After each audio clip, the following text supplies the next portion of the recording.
Del Evangelio según San Marcos. En aquel tiempo los discípulos de Juan y los fariseos estaban de ayuno. Vinieron unos y le preguntaron a Jesús: «Los discípulos de Juan y los discípulos de los fariseos ayunan, ¿por qué los tuyos no?» Jesús les contestó: «¿Es que pueden ayunar los amigos del novio mientras el novio está con ellos? Mientras tienen al novio con ellos no pueden ayunar.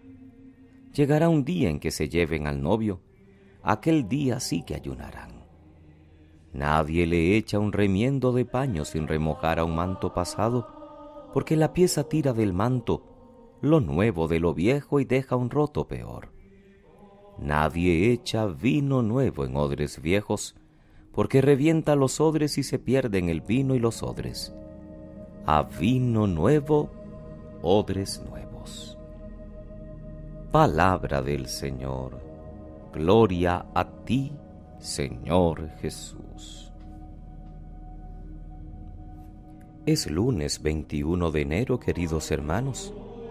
Celebra la Iglesia hoy la memoria de Santa Inés, una de las más célebres vírgenes y mártires de las persecuciones romanas. En primer lugar, hay que decir que se trataba de una joven romana y que su martirio fue dado en la capital del imperio.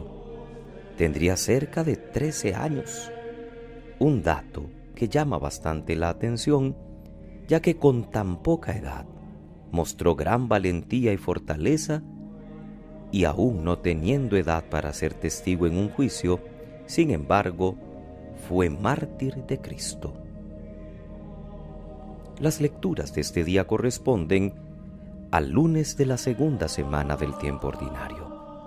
Siempre en la carta a los Hebreos, hoy en el capítulo 5, el autor hoy va entrando al tema central, que es el sacerdocio de Cristo, comparado con el templo.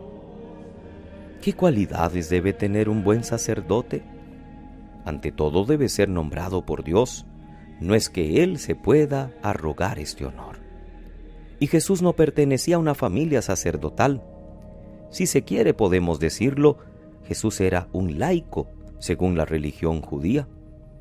Él nunca se llamó a sí mismo sumo y eterno sacerdote, pero la comunidad cristiana sí, porque a nadie más que a él había dicho Dios: «Tú eres mi hijo, tú eres sacerdote eterno».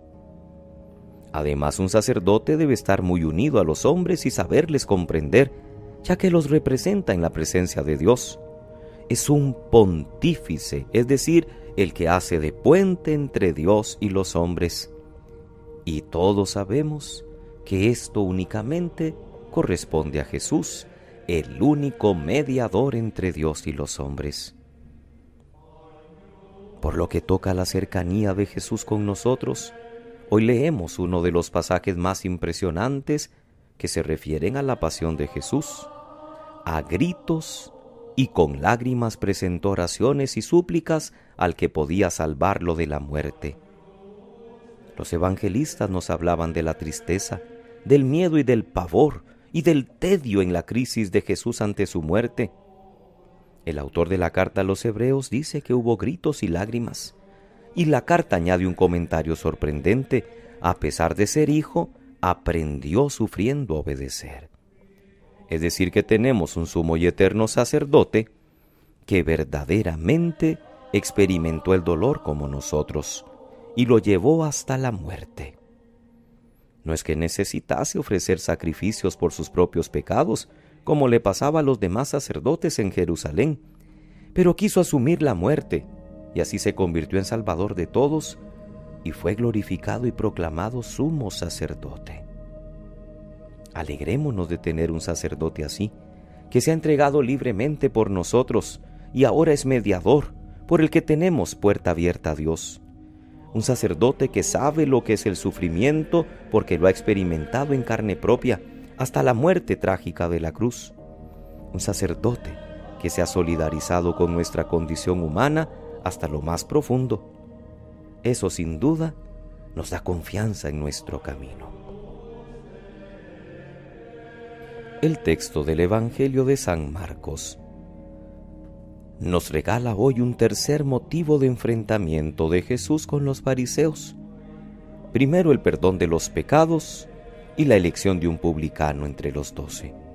Ahora murmuran porque los discípulos de Jesús no ayunan, y los argumentos suelen ser bien flojos, pero muestran la oposición creciente de los enemigos de Jesús. Todo buen judío ayunaba al menos un par de veces por semana, posiblemente lunes y jueves, dando a estas prácticas un tono de espera mesiánica. También el ayuno del Bautista y sus discípulos apuntaba a una preparación de que ya el Mesías estaba cerca.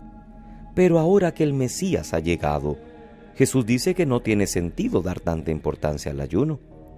Y con comparaciones sencillas y profundas se retrata a sí mismo. Él es el novio, y por tanto, mientras esté el novio, los discípulos están de fiesta. Ya vendrá el tiempo de la ausencia, y entonces ayunarán. Él es la novedad. El paño viejo ya no sirve. Los odres viejos estropean el vino nuevo. Y lo que trae Jesús no es para ser acomodado simplemente en la tradición judía, porque Él ha venido a hacer nuevas todas las cosas.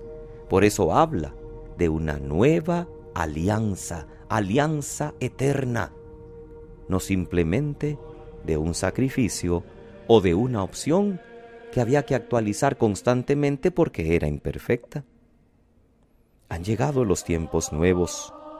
El vino nuevo es el Evangelio de Jesús, los odres viejos, las instituciones judías y sobre todo la mentalidad de algunos. Seguir la tradición, es decir, lo que ya se ha hecho, es más cómodo. Pero los tiempos mesiánicos exigen la incomodidad del cambio y de la novedad. Los odres nuevos son la mentalidad nueva, el corazón nuevo.